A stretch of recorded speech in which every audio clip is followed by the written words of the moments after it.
আমার স্নেহের ছাত্রছাত্রীরা, তোমাদের উদ্দেশ্যে আমি বলি, আজ আমরা হ্যালোঅ্যালকেনের প্রস্তুতি করব।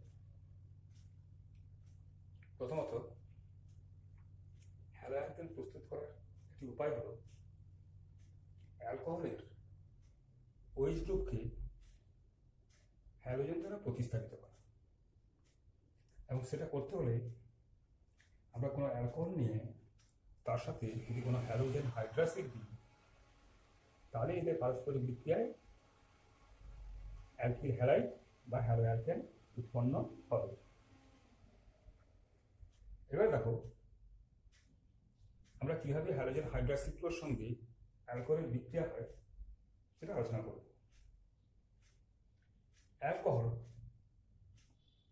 হচ্ছে ROH, আর একটি অ্যালকিল গ্রুপ, মিথাইল হতে পারে, ইথাইল হতে পারে, প্রোপাইল হতে পারে, অথবা অন্য কোনো অ্যালকিল গ্রুপ হতে পারে। এর সাথে হ্যালোজেন হাইড্রাসিডকে আমরা সাধারণভাবে HX দিয়ে রিপ্রেজেন্ট করি। এক্ষেত্রে X বলতে chlorine, bromine, iodine. X equals to chlorine, bromine আর আয়োডিন। অ্যালকোহলের সাথে HX এর বিক্রিয়াতে উৎপন্ন হবে ROH এর OH গ্রুপকে X প্রতিস্থাপন করবে, যে উৎপন্ন হবে RX প্লাস H2।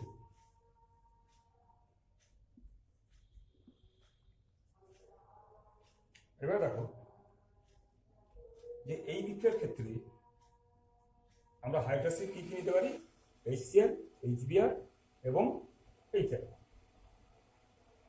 তো নির্দিষ্ট কোনো একটা অ্যালকোহলের ক্ষেত্রে এই হ্যালোজেন হাইড্রাসিডগুলোর সক্রিয়তার যে ক্রম,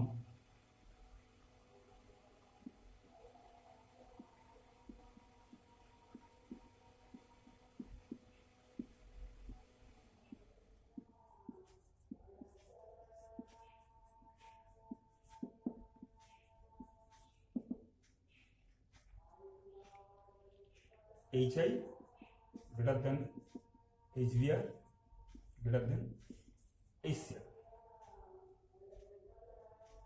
যদি অবশ্য রিয়াকশনটা SN2 পথে সংঘটিত হয়।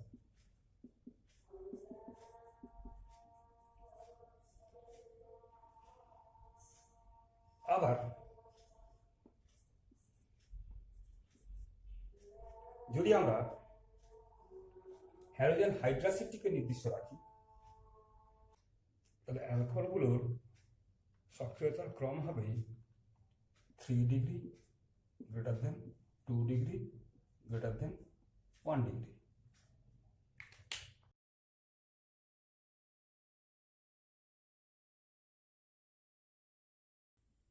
অ্যালকোহলের সাথে হ্যালোজেন হাইড্রাসিডের বিক্রিয়াটি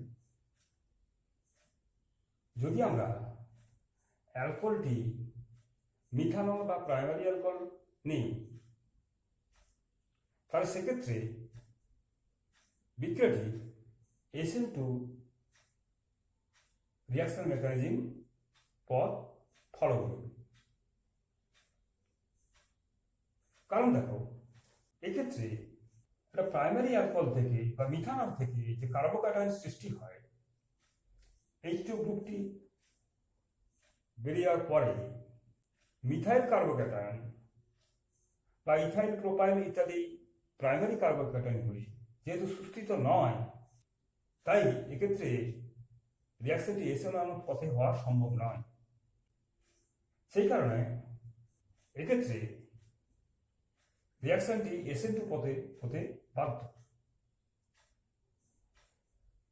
এবার আমরা দেখব যে মিথানল বা প্রাইমারি অ্যালকোহলের ক্ষেত্রে রিয়াকশনটি কিভাবে সংঘটিত হয়। দেখো ROH2 প্লাস বিক্রিয়াটি যে পথেই সংঘটিত হোক না কেন, বা অ্যালকোহলটি প্রাইমারি, সেকেন্ডারি, টারশারি যাই হোক না কেন,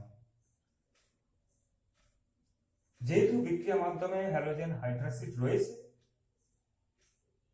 সেহেতু অ্যালকোহলের অক্সিজেনের লোন পেয়ার ওই হাইড্রাসিড থেকে একটি প্রোটন অ্যাকসেপ্ট করবে এবং সেটি OH2 প্লাস গ্রুপে পরিণত হবে।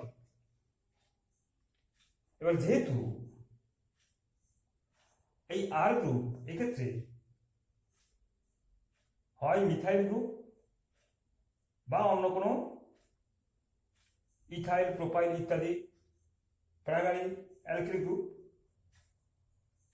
সেই অ্যালকিল গ্রুপের যে কার্বন পরমাণুর সঙ্গে OH2 প্লাস এর অক্সিজেন পরমাণুটি যুক্ত আছে, সেই অক্সিজেন পরমাণু এমনিতেই তড়িৎ এবং OH2 প্লাসে তাতে ধনাত্মক আধান সৃষ্টি হয়। এই বন্ধনের মাধ্যমে ইলেকট্রন আকর্ষণ করার প্রবণতা আরো বেড়ে যায়। তারপরে অ্যালকিল গ্রুপের যে কার্বন পরমাণুটি অক্সিজেন পরমাণুর সঙ্গে যুক্ত, সেই কার্বন পরমাণুটি বেশ কিছুটা ধনাত্মক বন্ধনগ্রস্ত হয়ে পড়ে, অর্থাৎ একটি নিউক্লিওফিলিক সেন্টারে পরিণত হয়। ওই নিউক্লিওফিলিক সেন্টারে X- আয়ন যেদিকে OH2 প্লাস গ্রুপ বেরিয়ে যাওয়ার চেষ্টা করছে তার বিপরীত দিক থেকে আক্রমণ করবে। তারপরে ওই আর গ্রুপের কার্বন পরমাণুটি তার হাইব্রিডেশন চেঞ্জ করবে। এই অবস্থায় যখন ছিল তখন সেই কার্বন পরমাণু হাইব্রিডেশন ছিল sp3, কিন্তু যে মুহূর্তে X এর সঙ্গে বন্ধন গড়া চলছে এবং OH2 প্লাসের অক্সিজেনের সঙ্গে বন্ধন ভাঙা চলছে, সেই অন্তর্বর্তী অবস্থায় এমন একটা অবস্থার সৃষ্টি হবে ওই কার্বন পরমাণুটি তার হাইব্রিডেশন sp2-তে নিয়ে আসবে এবং ওই কার্বন পরমাণুর সঙ্গে যুক্ত যে তিনটি পরমাণু বা গ্রুপ আছে সেগুলি একটি তলে বিন্যস্ত হবে এবং ওই কার্বন পরমাণুর অবশিষ্ট যে p অরবিটালটি তার একটি লোবে H2 অক্সিজেন পরমাণু বেরিয়ে যাওয়ার চেষ্টা করবে, আর তার উল্টো দিকের লোবে X- আয়ন তার ইলেকট্রন জোড়টি সেখানে বন্ধন গঠনের চেষ্টা করবে। তারপরে X- একদিকে একটি সিগমা বন্ড গঠন করবে এবং তার উল্টো দিক থেকে H2O প্লাস H2 অণু হিসেবে বেরিয়ে যাবে, অর্থাৎ সেখানে অবস্থানটা এমন দাঁড়াবে। আমি মডেলের সাহায্যে দেখানোর চেষ্টা করছি। দেখো, ধরা যাক এটি আমাদের বিক্রিয়ক অ্যালকোহল। এই অ্যালকোহলের এটি OH গ্রুপ। আমি নিয়েছি ধরা যাক অ্যালকোহলটি মিথাইল অ্যালকোহল। এটা কার্বন পরমাণু, OH, হাইড্রোজেন, হাইড্রোজেন, হাইড্রোজেন। এবার দেখো X- এদিক থেকে আক্রমণ করবে। কার্বন অক্সিজেন এই বন্ডটা এদিক থেকে ভাঙা চলবে, তাহলে মাঝখানে একটা এমন অবস্থান আসবে এই জায়গাটাতে, এই তিনটে হাইড্রোজেন পরমাণু একটা তলে চলে আসবে, যেহেতু কার্বন পরমাণু ট্রানজিশন স্টেটে তারা হাইব্রিডেশন চেঞ্জ করে sp2-তে পরিণত করে, এবং সেই মুহূর্তে p অরবিটাল এখানে একটা লোব, এখানে একটা লোব, এই লোব থেকে OH গ্রুপ বেরিয়ে যাওয়ার চেষ্টা করবে, আর এই লোবে X- তার ইলেকট্রন পেয়ার ডোনেট করে বন্ড তৈরি করার চেষ্টা করবে। তাই যেটা প্রোডাক্ট হবে সেই প্রোডাক্টটা হবে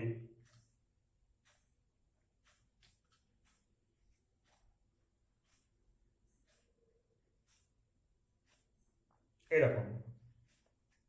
তারপর দেখো, ধরে নাও এটা X-, এখানে বন্ড তৈরি করেছে, সিএক্স বন্ড তৈরি হয়েছে। দেখো ওইচ গ্রুপ ছিল এখানে, প্রোডাক্টের মধ্যে হ্যালোজেনটা এসছে এখানে। তাহলে যদিও এখানে তিনটে হাইড্রোজেন পরমাণু একই বলে আমরা, এবং এই যৌগটার আলোক সক্রিয়তা নেই বলে এরও নেই এরও নেই, তাই সেটা আমরা বুঝতে পারবো না। কিন্তু যদি এই গ্রুপগুলো আলাদা হতো, গ্রুপ বা পরমাণুগুলো আলাদা হতো, তাহলে এই বিক্রিয়াটি যদি ডেক্সোরোটেটরি হতো, তাহলে তার বিক্রিয়াত পদার্থ হতো লিভোরোটেটরি। বা যদি আর হতো তাহলে এটা হতো এস, যদি এস হতো তাহলে এটা হতো আর, যদি এই তিনটে গ্রুপ ডিফারেন্ট থাকতো। এবারে বিক্রিয়াটা সম্পূর্ণ করি। তাহলে এক্ষেত্রে উৎপন্ন হবে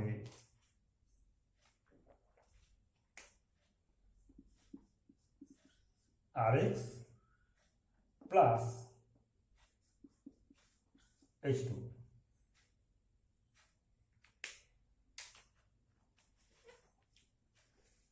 এবং এক্ষেত্রে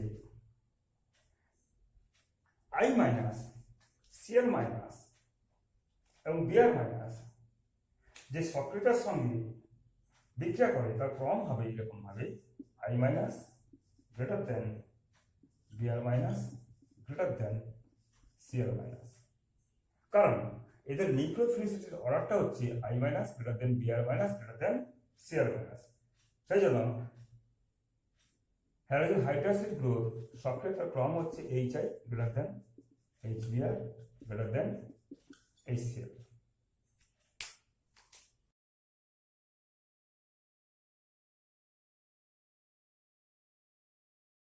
সেকেন্ডারি বা টার্সারি অ্যালকোহল অর্থাৎ 2 ডিগ্রি বা 3 ডিগ্রি অ্যালকোহলের ক্ষেত্রে রিয়াকশনটা এসোনাল পথে হয়। তার কারণ কি? তার কারণটা হচ্ছে ROH2 প্লাস, এটা উভয় ক্ষেত্রে উৎপন্ন হবে।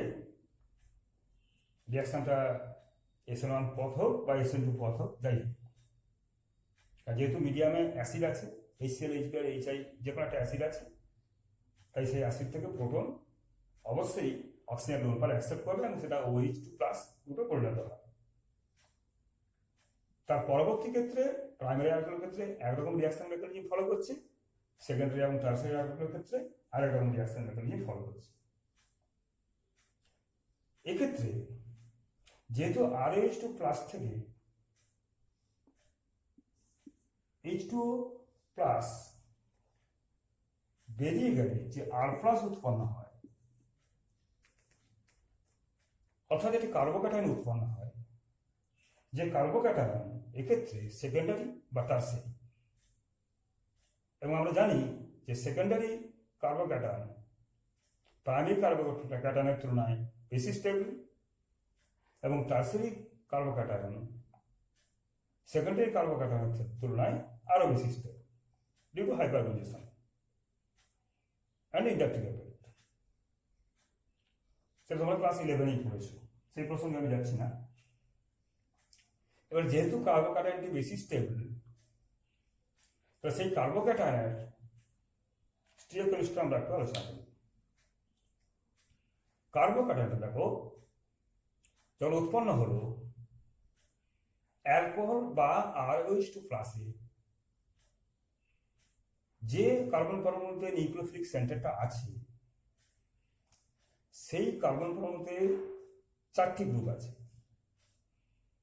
3টি হচ্ছে অ্যালকিল বা হাইড্রোজেন গ্রুপ, অ্যারাইডও হতে পারে, এবং একটিতে আছে OH2 প্লাস।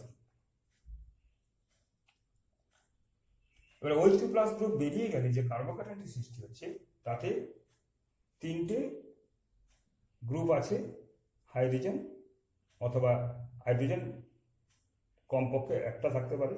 যদি সেকেন্ডারি হয় তাহলে হাইড্রোজেন একটি থাকবে, যদি টার্সিয়ারি হয় হাইড্রোজেন থাকবে না। তাহলে তিনটে যে গ্রুপ আছে হাইড্রোজেন থাকতে পারে বা নাও পারে, বাকি দুটো গ্রুপে আইদার অ্যালকিন থাকবে অথবা অ্যারাইল থাকবে। তাহলে ওই কার্বোক্যাটায়নের যেহেতু তিনটে বন্ধন থাকছে এবং তিনটে সিগমা বন্ড, ওই কার্বোক্যাটায়নের ওই কার্বন পরমাণু যে নিউক্লিওফিলিক সেন্টারের যে কার্বন পরমাণু, সেই কার্বনটা হচ্ছে sp2 হাইব্রিডাইজড, অর্থাৎ সিস্টেমটা একটা তলে আছে এবং তার একটি বিশুদ্ধ পি কক্ষক অবশিষ্ট আছে। সেই বিশুদ্ধ পি কক্ষকের দুদিক থেকে এক্স মাইনাস অ্যাটাক করতে পারে। কিরকম ভাবে? এক্স মাইনাস এদিক থেকেও অ্যাটাক করতে পারে, আবার এক্স মাইনাস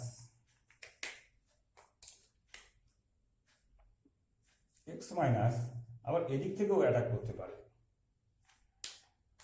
তাহলে কার্বোক্যাটায়নটার যেহেতু যে বিশুদ্ধ পি কক্ষক আছে, খালি বিশুদ্ধ পি কক্ষক এবং সেটি খালি কক্ষক, সেই কক্ষকের উভয় দিক থেকেই সমান সম্ভাবনায় এক্স মাইনাস আয়ন আক্রমণ করতে পারে। তার ফলে যে প্রোডাক্ট আসবে, এই প্রক্রিয়াটা যে স্লো, যে প্রোডাক্ট আসবে